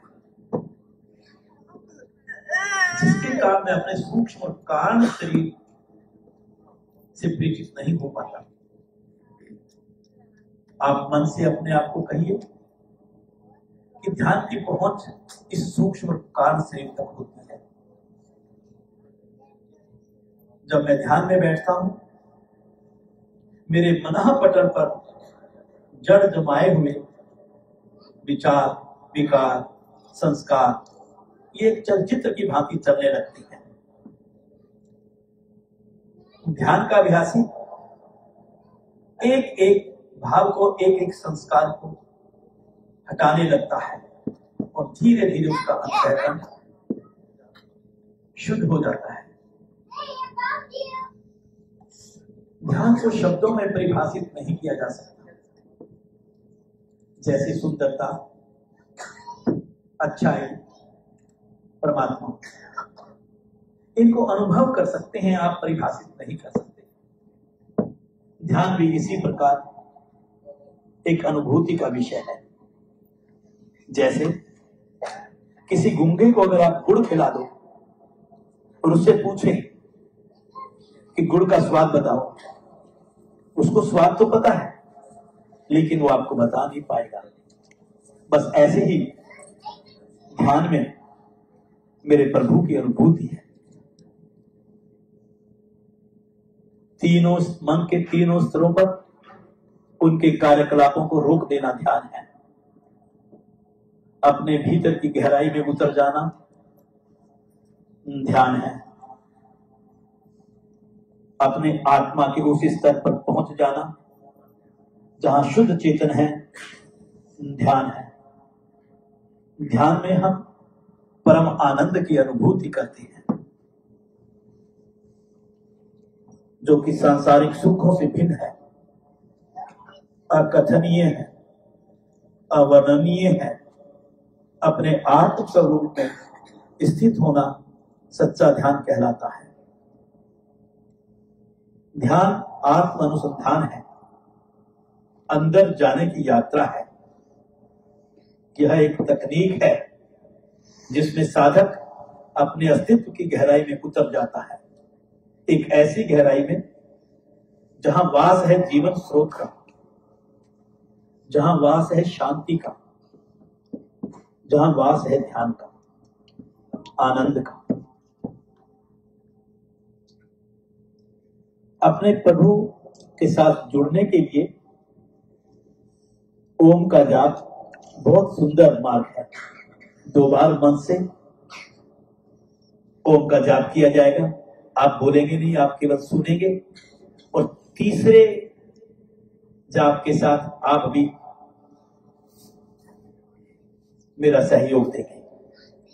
जब हम ओम का जाप करेंगे तो श्रद्धा और विश्वास से भर जाएंगे। आपके शरीर और मन के स्तर पर आप विशेष तरंगों की अनुभूति करेंगे। 2 बार सुनेंगे, तीसरी बार से आप उसका हिस्सा बनेंगे।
शांत मन ही मन ओम मंत्र का जाप करते जाएं।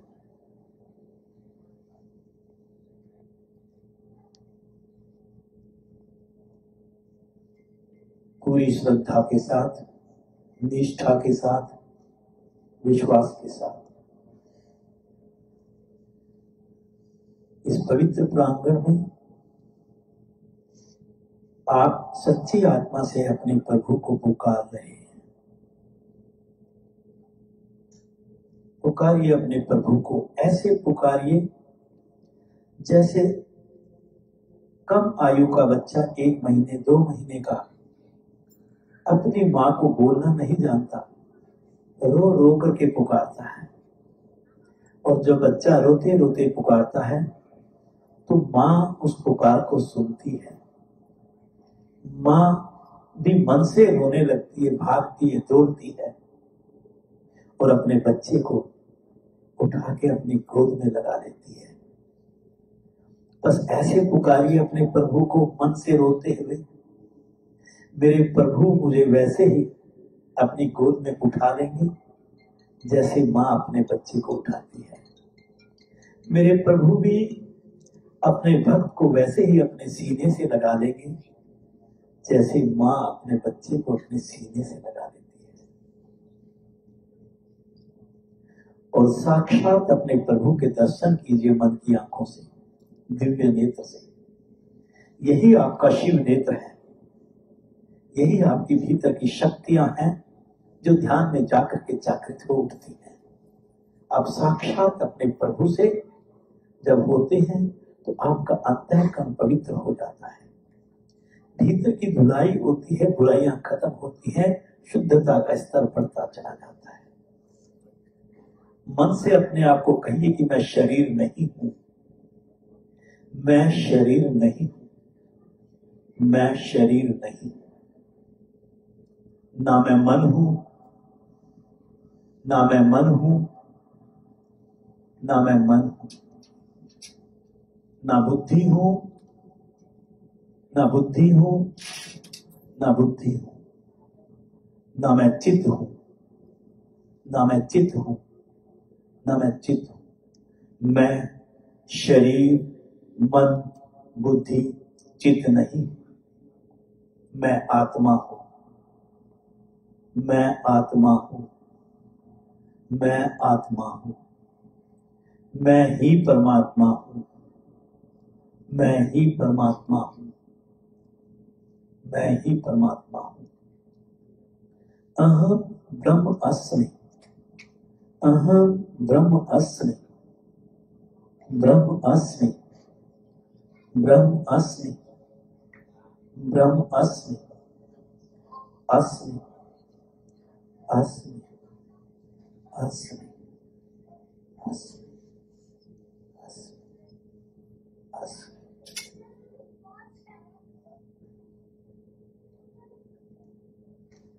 अपने प्रभु से मांगिए। क्या मांगेंगे आप भगवान के इस प्रांगण में बैठकर?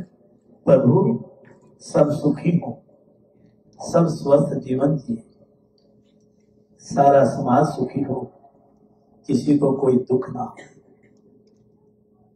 चारों ओर शांति हो, कोई किसी का बुरा ना करे, ऐसा समाज हो, ऐसा बना दो प्रभु मुझे, मैं भी अपना बचा हुआ जीवन तेरे कार्यों में लगा दूं, ऐसी शक्ति मुझे दे दो। एक बार ओम की ध्वनि करेंगे, लंबा श्वास करिए।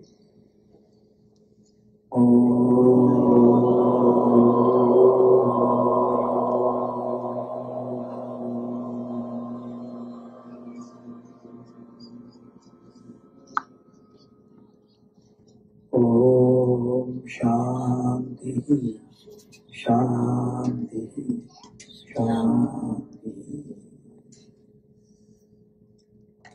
दोनों हाथों की उंगलियों से आपकी पलकों को सहलाइए, से सामने सहजता से आंखें खोल करके भगवान लक्ष्मी नारायण के सच्चे मन से दर्शन कीजिए। हाथ जोड़िए कि प्रभु तेरा लाख लाख शुक्रिया, तूने मुझे दर्शन दिए, बस ऐसी ही कृपा तो मुझ पर बरसाए रखना, ऐसा ही जीवन में दिव्य जीवन जीता। कोई आप कैसा लगा आपको? आपकी तालियां बताएं। तो आचार्य जी का मंदिर कमेटी की ओर से, हम सभी की ओर से बहुत बहुत धन्यवाद। थोड़े से समय में इन्होंने जो हमें ज्ञान दिया है, शिक्षा दी है, उसका कोई मूल्य नहीं है, बहुमूल्य ज्ञान है। और अगर हम में से किसी एक ने भी वो सीख लिया और समझ लिया तो मुझे लगता है कि हमारा बेड़ा पार हो जाए, क्योंकि हम स्वस्थ हैं तभी हम कार्य कर सकें। और स्वामी जी ने, आचार्य जी ने थोड़े से समय में हमें बहुत ज्यादा कुछ बता दिया है, इनका बहुत बहुत धन्यवाद है। तो अब मेरे साथ हमारे मंदिर के सेक्रेटरी विनीत शर्मा जी हैं। इनके बिना हमारा जो मंच है वो हमेशा अधूरा रहता है। पहले तो हम आचार्य जी का आभार प्रकट करेंगे। अगर कोई और मेरे बोर्ड और काउंसिल मेंबर्स हैं, मोहन मौर्य जी बैठे हैं, वो प्लीज आ जाएं, सुनील जी आ जाएं।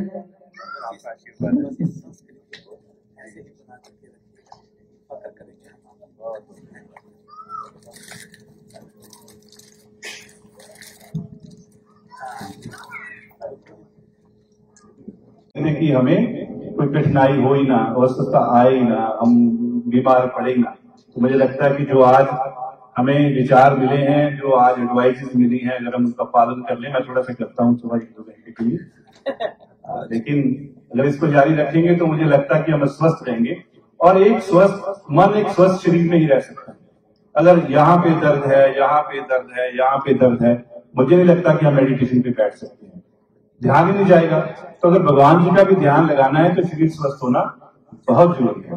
तो उसके लिए देशराजी और हमारी टीम, अक्सर हम योग करते हैं, भाई साहब है वहां पे, तो मंदिर में जो इंटरनेशनल योगा डे होता है तो सब मिलकर करते हैं, हजारों की गिनती में लोग आते हैं। इन सबके लिए एक बार जोरदार ताली से धन्यवाद। और मंदिर कमेटी और हमारे सारे बोर्ड की तरफ से, हमारे सारे भक्तों की तरफ से मैं फिर से विनम्र विनती करूंगा, जब जब देशराज जी कनाडा आए, ये मंच, ये मंदिर आपके लिए 24 घंटे द्वार खुले हैं। आके ये ज्ञान बांटे, सबको स्वस्थ करें, ताकि आने वाली पीढ़ियां भारत पर हम मांग करें कि भारत से ऐसी चीज लेके आए हैं कि पूरे विश्व को हम एक शांति की तरफ ले जा रहे हैं, स्वस्थ करने के लिए ले जा रहे हैं, अच्छी चीजों के साथ जोड़ रहे हैं। क्योंकि नेगेटिविटी तो बहुत है, लेकिन पॉजिटिव लोग चाहिए, पॉजिटिव वेव चाहिए। मैं देख रहा था सब लोग इतना ध्यान में मस्त थे, वहां हम थोड़ा सा विस्फोट करने लगे। मैं बताता ही 2-3 लोगों ने लोग चुप, यही होना चाहिए। जब कोई महानुभाव कोई बात कर रहे हैं, इसी प्रकार मन से अगर हम सुनेंगे तभी उस पर अमल कर सकेंगे। बहुत बहुत धन्यवाद, थैंक यू।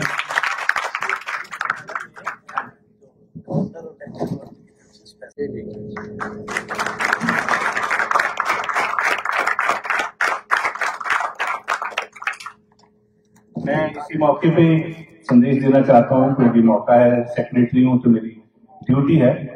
आने वाले शनिवार को सैटरडे को भगवान जी का जन्म उत्सव है, श्री कृष्ण महाराज का जन्म उत्सव, श्री कृष्ण जन्माष्टमी। तो पहली बार, ठीक है, ग्रुप ठीक है, तो उसके लिए मैं बस निमंत्रण इन्विटेशन देने के लिए मैं 2 शब्द बोलना चाहता हूं कि पहली बार हो रहा है जन्माष्टमी, तो हम हर साल मनाते हैं, पहली बार है कि 140 फीट पर हम बड़ी शोभा यात्रा निकालने वाले हैं। उसको कामयाब करने के लिए आप सबका सहयोग लगेगा। बोर्ड जहां हम अकेले उसको कामयाब कर नहीं सकते हैं, आप लोग वो हैं जिनके पास जीवन का तजुर्बा है, आपके पास वो सीख है जो हम जैसे लोगों के पास नहीं है। आप रहोगे तो वो काम ठीक से हो पाएगा, इसलिए आप सबका वहां होना, खड़े होके हमें एडवाइस करना कि कैसे कैसे करना है, बहुत इंपॉर्टेंट है।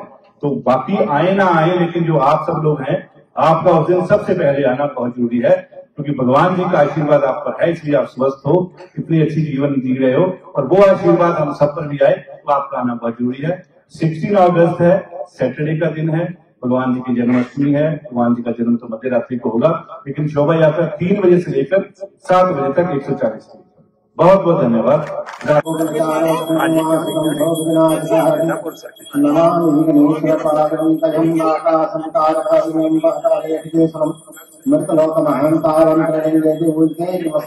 शंकराय नमो नमः, सुदोषाय नमः, करुणानिधाय नमः, सौम्यनाथाय नमः, मल्लिकार्जुनाय नमो नमः।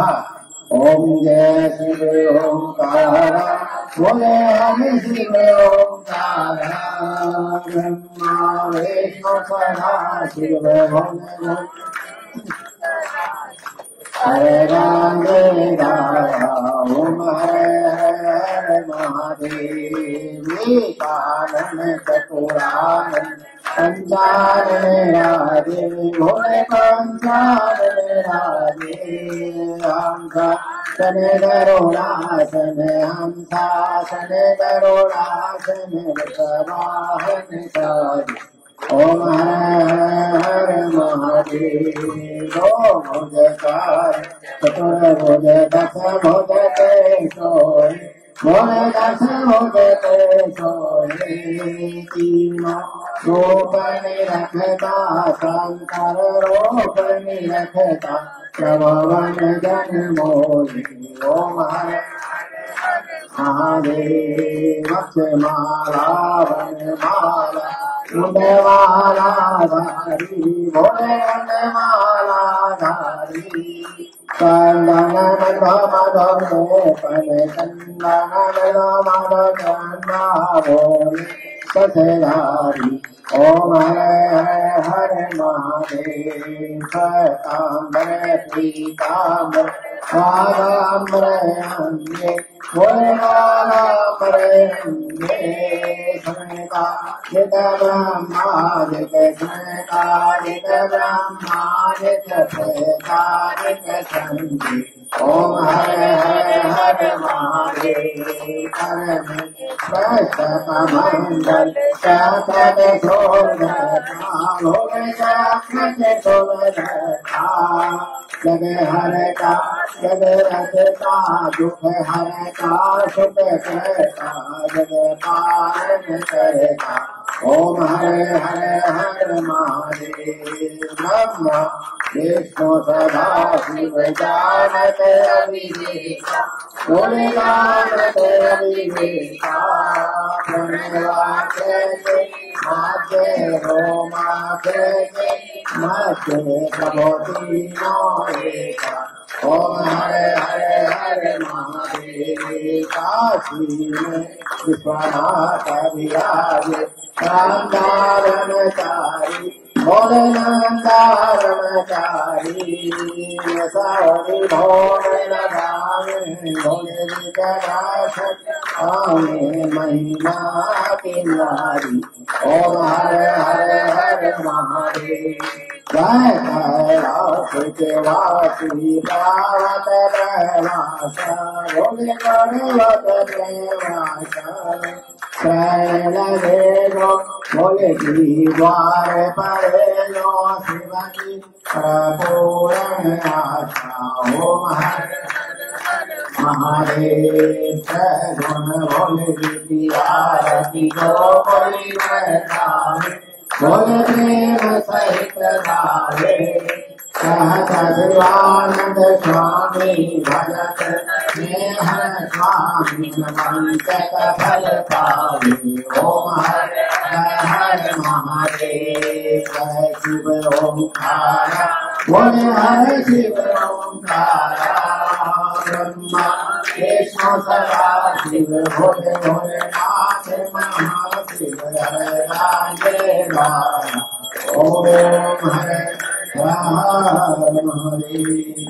ओम सर्वविश्वोदकनमजेन्द्रवदनं लम्बोदरं सुन्दरं जिगणेशमदवताण्डालोलनं कन्दाधारौदारितजनं सिन्धोरसोवाकरं वन्दे सरस्वती सिद्धिप्रदोकामम् हरगं सकलगणेशतापरदं शूलं शल्यं शिरासन्दं सञ्जयमेनां सर्वाङ्गभूषाविता नीलासंविगतं सेवे महाकालिका यमस्तो हरोच कमलजन्तो हन्तो मधो कैटवा काली काली महंकाली कालिके परमेश्वरी सर्वानंदकरे देवी नारायणी नमस्ते ब्रह्मयोनि चतुर्मूर्ति वेदो व्यासंकामः आयन्त प्रभुलोकानं तस्मै श्री ब्रह्माय नमः नमः श्री वीणापुस्तकधारिण्याय नमो ज्ञानमादिदेवक्षामि नमस्ते सरस्वती यो नमो नमः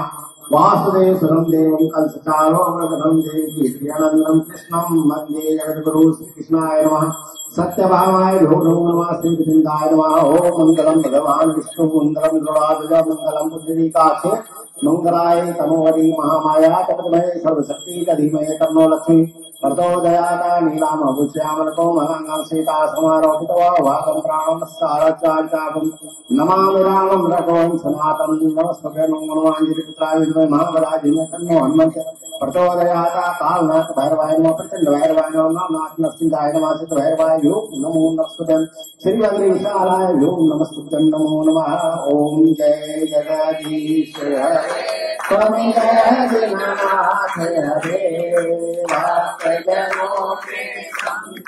दास जनों के अब गुण बंसीवाल गोर करे ओम जय जगदीश हरे दो गावे फल पावे सुख विनसे मन का स्वामी दुख विनसे मन का सुख संपत्ति घर आवे जन संपत्ति घर आवे कष्ट मिटे कनिका ओम जय जगदीश हरे मात पिता तुम मेरे शरण रघु मैं किसकी स्वामी द्वारे परो मैं किसकी तुम बिना और न दूजा प्रभु बिना और न कोई आस करो मैं किसकी ओम जय जगदीश हरे तुम पूर्ण परमात्मा तुम अंतर्यामी स्वामी तुम अंतर्यामी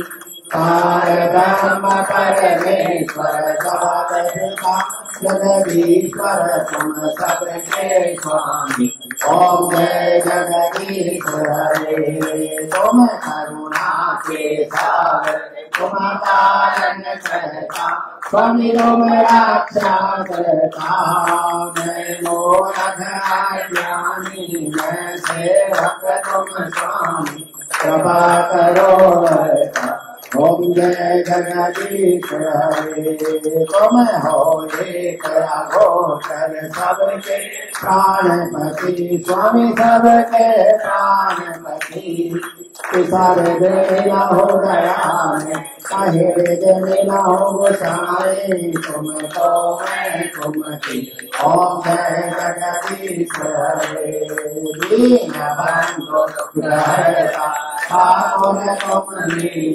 स्वामी तुम मेरे अपने हाथ उठाओ अपनी शरण लगाओ द्वार परम तेरे ओम जय जगदीश हरे साया विचार मिटाओ पाप हरो देवा स्वामी दास हरो देवा श्रद्धा भक्ति बढ़ाओ हृदय प्रेम जगाओ संतन पद सेवा ओम जय हरे तन मन धन सब कुछ है प्रभु का स्वामी सब कुछ है तुम्हारा तुम्हारा तुम्हें तो हरे तन प्रभु जिनका प्रभु को हरे तन काला ये ओम जय जगदीश हरे श्याम सुंदर जी की आरती लो श्री नारायण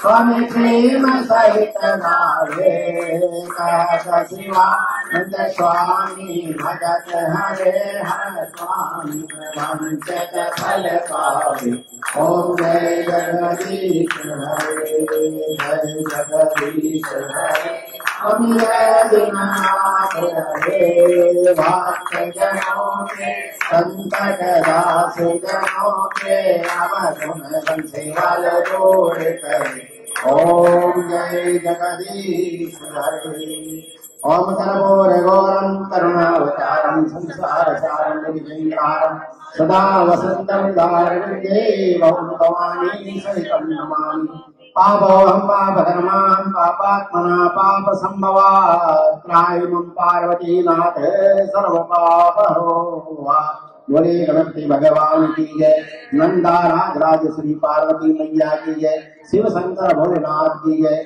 स्वामी श्री स्कंद कार्तिक नारायण भगवान की जय नागराज वासुदेव भगवान की जय नंदकेश्वर महाराज की जय बटपनाथ भैरव भगवान की जय श्री गणेशाय नमो नमः अम्बे माता की जय महंकाली माता की जय शारदा मैया की जय ब्रह्मदेव भगवान की जय सत्यभामा माता की जय श्री कृष्णचंद्र भगवान की जय लक्ष्मी नारायण भगवान की जय श्री रामचंद्र भगवान की जय सीता मैया की जय लक्ष्मण जी महाराज की जय हनुमान जी महाराज की जय नमः पार्वती पते दुख हर कष्ट हर व्याधि हर रोग हर सब समस्या का समाधान करो हर हर महादेव शिव शंभो। अपनी जगह पे घूम जाए सब लोग सीधे की तरफ यानी कानी पापा राइट हैंड की तरफ लेफ्ट हैंड की तरफ ज्ञान कानि पापानि जन्म जन्मांत दीक्षानि कानि कानि प्रकमन्नानि लक्ष्यं मांचल मांचलाय नमस्ते।